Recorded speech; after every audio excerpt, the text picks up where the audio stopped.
Best match or game picks to throw back to Friday's show. We had He's speaking New Zealand. Puck, bro. What are your best pucks?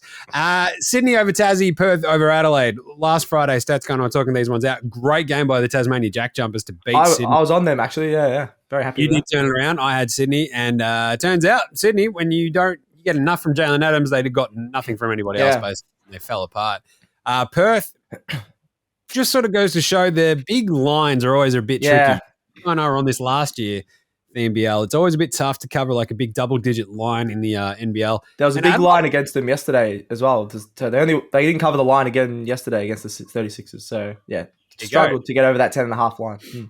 It's a big, tough one. So, Adelaide, bit of fight in them. It's kind of like they are only that one or two players away, really, because they've sort of botched their import stuff. But, they were not very good. We did at least hit the under. I was leaning in on the Friday Adelaide-Perth game.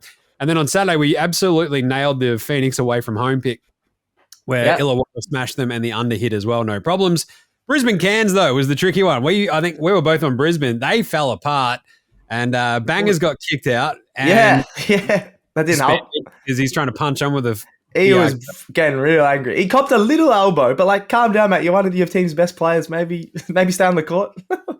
Tough scenes there for my man Bangers, Aaron Baines. But look, Brisbane, this is the sort of case it's always going to be with the Bull A, right? The Bull A, you give them a chance. What's that? Oh, it's my foot. Give me my gun. Bang! Just shoot themselves in the foot every time.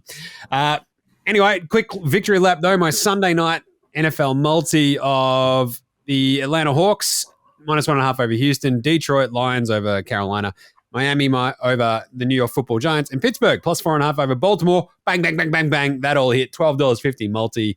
Cash. Thank you very much. So nothing better than a overnight multi that you wake up when the squids are just kicking around at like 6 a.m. You're like, oh, we might be on here. And off they go.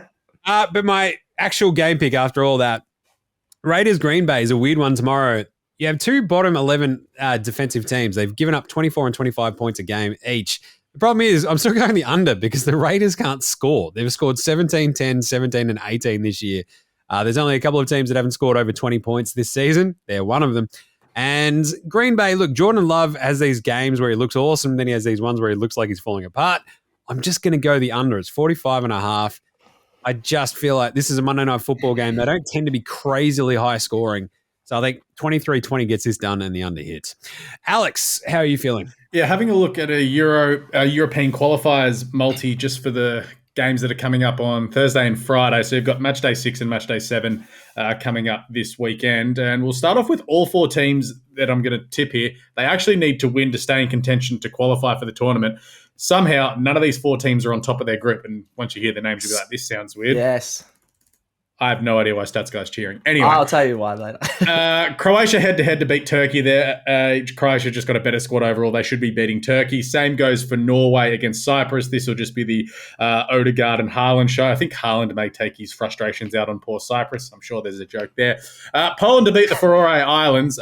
They stink, no offense, but Poland are going to win there. And Spain to beat Scotland. Scotland are unbeaten at the moment, and Spain need to win to make sure they stay in that second place. The top 2 teams qualify for the Euros, but if they lose, they can get leapfrogged by a couple of other teams there. If Gerald wants to hit the button.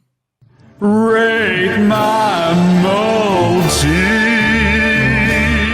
All 4 of those, $3.61 head-to-head. Let's go. Ooh. Interesting.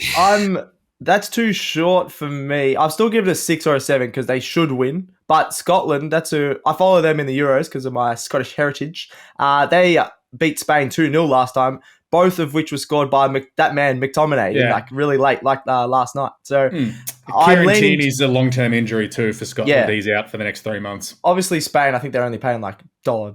It's not 30. much at all. They should win, but that's the one that I'm a bit fishy about. I'm backing them because they desperately need to win. Scotland already in the tournament. They're just like, pack her up, boys. We're sweet. Yeah. Interesting. Yeah, I'd probably give that a 6 or a 7. I do worry about that Spain-Scotland one. It's a bit wonky. Croatia, Turkey, who knows as well. It feels a little short. Anyway, Stats Guy.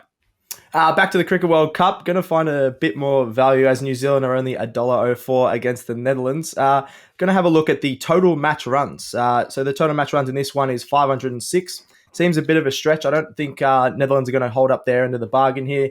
They've failed to score more than 215 runs in their last 6 ODI matches. They played there the other day against Pakistan. The total runs was 491.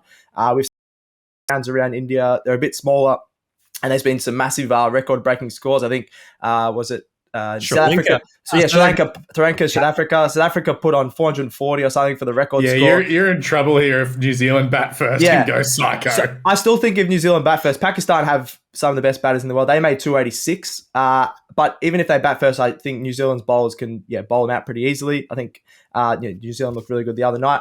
If Netherlands bat first, you can easily lock in that under 506. I think they're going to make max 200 and something, and then if 210 maybe, and then New Zealand just have to pass that, so they're not going to get over that 506 mark. So I think that's a little bit of a stretch, and I think that's just too high, the 506.5 total runs. So I'm going to go the under, which is $1.85 with Bet365. You're really trying to thread the needle here with your 2 bets on this game, going with the under and Ratchin or whatever his name was to score 50. So you're kind of hoping that they put 180 on and they chase it down. Otherwise, if they bat first and score 400, I think you're in trouble. I think they could still score like 350 and then just bowl Netherlands. That's 100. It's 156. So anyway, we'll see. But we'll see how if the toss. If Netherlands end up batting first, then it would be a bit easier. 506 is such a funky number. Yeah, I just feel like it's too high. It's a bigger ground. Just try. It just feels. I'm also trying to find a bit of value in this game. We didn't have to bet on it. No, I'll bet on. Imagine what you could be buying instead. For free and confidential support, call the number on the screen or visit the website.